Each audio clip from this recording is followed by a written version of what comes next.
Hi there, it's Dr. Jen Simmons from Real Health MD. This is my answer to breast cancer. I'm so excited to be here tonight because I want to share with you the information that I received this week. So if you have not heard me talk about the DNA 360 test, this is an extremely powerful test that allows you to nurture your nature. So it's a DNA analysis of your genes and how they work to encode for the different proteins and the different enzymes and things that support your system, and what can and can't help you to generate health.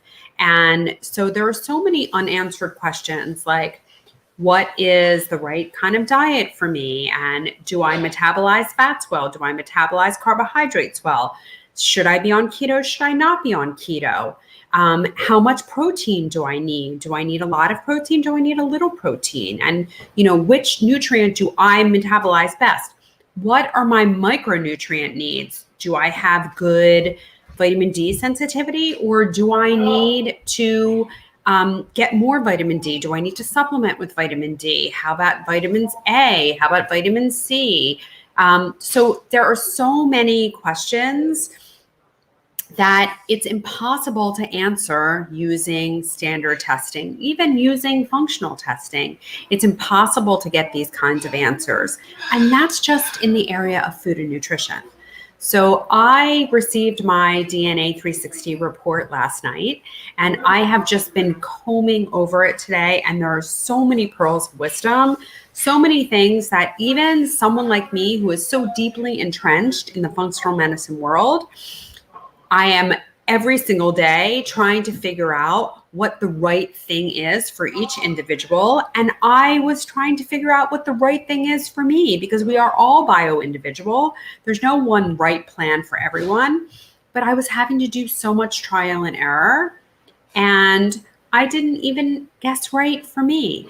And when I received this test and the results of this test, it was so elucidating in that I strongly suspected some of these things were true, but just had no way to prove them before.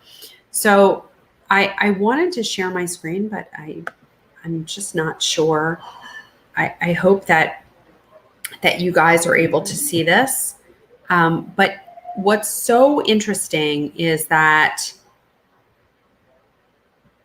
I talk so much about fasting, intermittent fasting, what the right schedule is for people.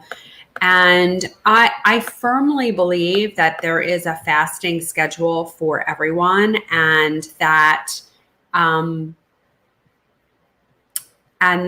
there is some kind of fasting that's good for everyone.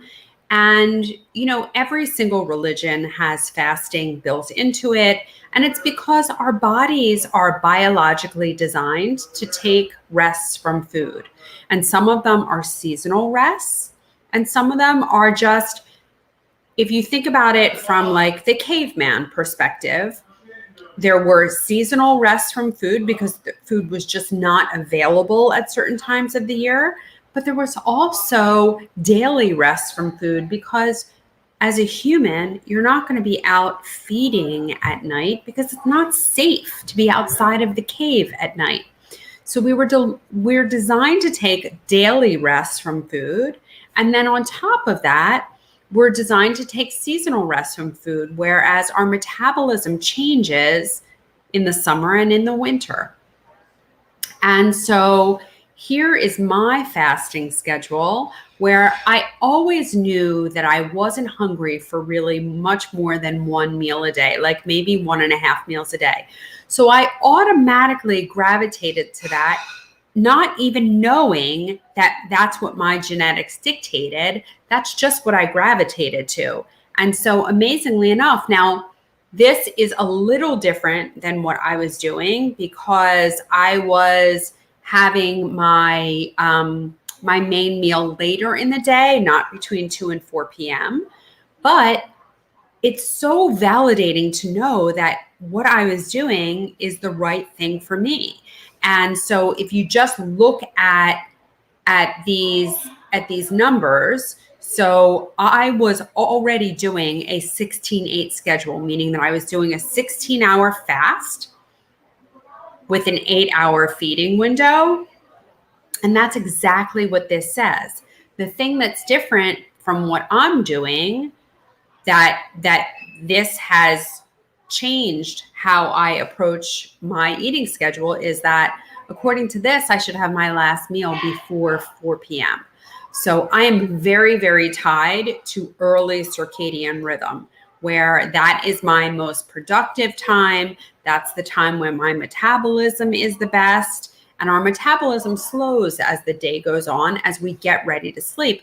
So if I'm eating a meal later on at night, then I'm not going to sleep as well because I'm not going to be finished metabolizing it. So it's really fascinating how your fasting schedule can affect everything. Because if you don't get enough sleep, then that leads to a whole other cascade of inflammatory changes in your body. And this is just one small part of what this test is powered to tell you. So for those of you that want to stop guessing, that want to know how to nurture your nature, how to do the things from a diet and lifestyle perspective that will drive your health in the best possible way, how to live in accordance with your genetic code, then I strongly urge you to go ahead and take this test. You can just email me at info@realhealthmd.com. That's info at real, REAL, health, HEALTH, MD.com. And send us an email saying, I want to know. And we can get you all set up for your testing. This is a test that you need to do once in your lifetime, and it will give you the roadmap to your best health. There's 6 different reports. I can flash some of my my reports up here, but there's one on sleep. There's one on executive function that covers mood, behavior, and personality. There's one on your cardiovascular profile. And remember, this is talking about how to prevent disease and promote your best health.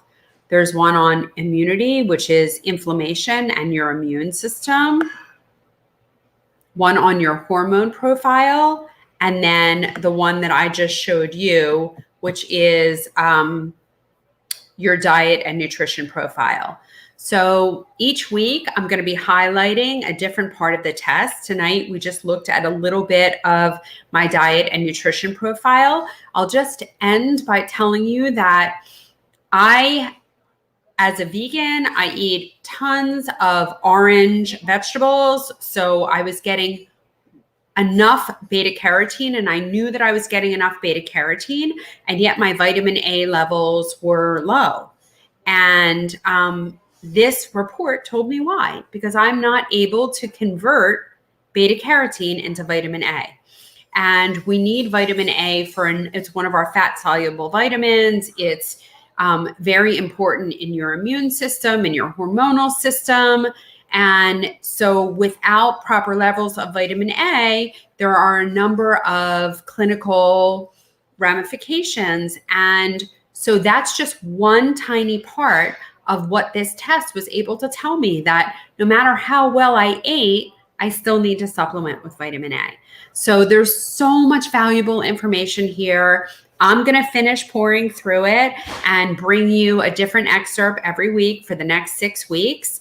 But if you want to know your results, if you want to know how to nurture your nature, if you want to stop guessing, stop experimenting, and just know how to proceed in the way that promotes your health, send me an email to info@realhealthmd.com and say, I want to know. This is Dr. Jen Simmons from Real Health MD. Bye for now.